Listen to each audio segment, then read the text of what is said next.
Olá pessoal, Luiz Alberto aqui, consultor da BNA Mining Solutions, revendedor oficial da Macromine no Brasil e na América do Sul, trazendo mais um vídeo de dicas para vocês. Hoje eu vou trazer uma dica bem legal que a gente vai utilizar muito nos nossos projetos, que é fazer cálculos aritméticos, criar variáveis, editar qualquer arquivo dentro do Macromine. Para isso eu vou utilizar de exemplo esse modelo de blocos aqui, que é um modelo de blocos de ouro. Tá? Então eu vou abrir o arquivo aqui, o formulário dele. E vou dar um clique direito aqui e vou editar ele. Tá? Aqui eu tenho as coordenadas, os dados do modelo. E uma característica que eu tenho desse modelo é que eu tenho faixas granulométricas. Então eu tenho duas faixas granulométricas, que é a W1 e W2. E eu tenho o teor por faixa granulométrica. Então na faixa 1 eu tenho o A1, na faixa 2 eu tenho o AU2. Com esses dados eu quero calcular o teor de ouro global das amostras. Então, como que nós vamos fazer isso? Nós vamos utilizar aqui em editar campos, ou essa ferramenta que é a de calcular uma função. Tá? Deixa eu limpar aqui para a gente fazer do zero. Então, aqui vamos criar a nossa função. Vou dar dois cliques aqui.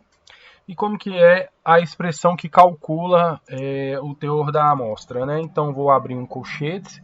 E aqui o Macromine ele é bem intuitivo, que aqui ele tem as variáveis que a gente tem para trabalhar. E aqui as funções e as operações, caso você tenha alguma dúvida. Tá? A linguagem utilizada aqui é uma linguagem bem simples, bem parecida com o Python, assim, bem fácil. Tá? Então nós vamos vir aqui nos campos, né? Quais campos que eu vou usar? Então a minha operação é W1 vezes o A1, né? Que é o teor para essa faixa, mais o W2 vezes o AU2. Fecho o parênteses e faço a divisão. As faixas granulométricas elas estão entre 0 e 1. Então 1 seria 100%, então eu posso dividir por 1, ou eu, nesse caso aqui, eu não precisaria. Tá? Qualquer dúvida que você tiver, você pode clicar aqui no check e ele te fala se a expressão está ok, como é nesse caso aqui. Tá? Aqui a gente tem a expressão, clique em OK, e aqui eu vou criar o campo que eu quero atribuir essa variável. Então eu vou chamar de AU global. Ok? Além disso, eu vou fazer uma outra operação aqui, um pouquinho mais para fazer um check dessas informações que eu tenho aqui. Então, vou adicionar uma linha aqui, vou abrir aqui, e o que eu vou fazer? Se a minha diferença de teor for maior do que 2% entre o teor global e o teor que eu tenho aqui, que esse teor global aqui, eu já tenho ele aqui num outro campo, tá? Então, se der uma diferença maior que 2%, eu vou fazer uma flagzinha para me falar, para revisar essas amostras.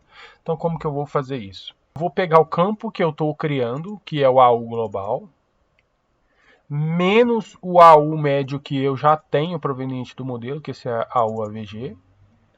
Né? Eu vou ter um número. Tá? Se esse número for maior do que 2%, então agora eu tenho que colocar uma expressão para saber qual que é os 2%. Tá? Como é uma expressão condicional, vou colocar aqui um if. Né? Então é se o AU global menos o AU que eu já tenho for maior do que 2% do AU que eu já tenho. Então como que é 2% do AU que eu já tenho? AU AVG dividido por 100 vezes 2. Ok? Então, se esse número aqui for maior do que 2% do teor global que eu já tenho aqui das amostras, então é um then, eu vou carimbar como zero. Caso contrário, então else, eu vou carimbar como 1. Tá? E no final eu coloco um end do condicionante. Tá?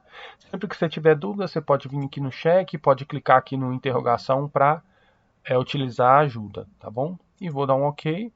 E aqui eu vou criar um novo campo, que é um campo que eu vou chamar de check. Tá?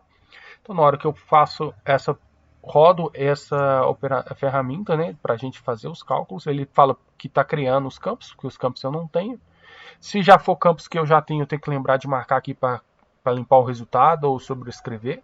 Tá? E aqui eu tenho os meus resultados. Aí olha que legal. Todos os checks aqui, se eu posso vir aqui fazer um statistic e ver que tudo deu ok, né? Com base na operação que a gente colocou aqui, né? Voltando aqui para você ver. Então, 0, se fosse maior, seria 0. Então, não tem nenhuma amostra que a diferença do teor calculado para o teor amostrado é maior do que 2%. Ok, pessoal? Espero que vocês tenham gostado do vídeo. Um abraço e até a próxima.